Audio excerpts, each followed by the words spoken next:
Mumbai Indians அணி நடப்பு சீசன்ல படும் மோசமாக சொதப்பிட்டிருக்காங்க. குறிப்பாக ஹர்திக் பாண்டியா வந்த பிறகு மும்பை இந்தியன்ஸ் அணி எழுச்சி பெறவே இல்லை. நடப்பு சீசன்ல மும்பை இந்தியன்ஸ் அணி 10 போட்டிகள்ல 3 வெற்றிகளை பெற்றிருக்காங்க.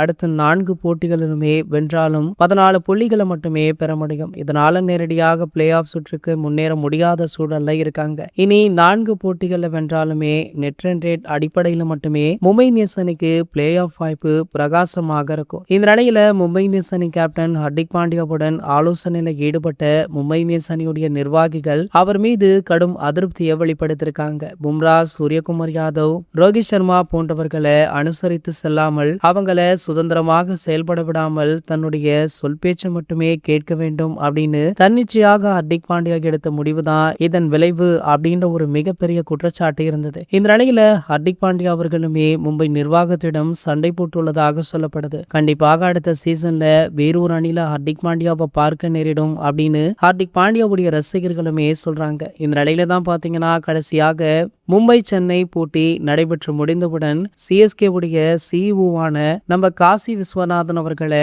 ஹர்திக் பாண்டியா அவர்கள் மீட் பண்ணி வெகு நேரம் பேசியிருக்காரு. ஒருவேளை ஹர்திக் பாண்டியா அவர்கள் அடுத்த ஆண்டு சிஎஸ்கேவில் இணைந்து விடுவாரோ அப்படின்ற ஒரு கேள்வி இருந்துட்டு இருக்கு. இது போன்ற செய்திகளை பத்தி நீங்க உடனே தெரிஞ்சுக்க நம்மளுடைய சேனலை மறக்காம சப்ஸ்கிரைப் பண்ணிக்கோங்க.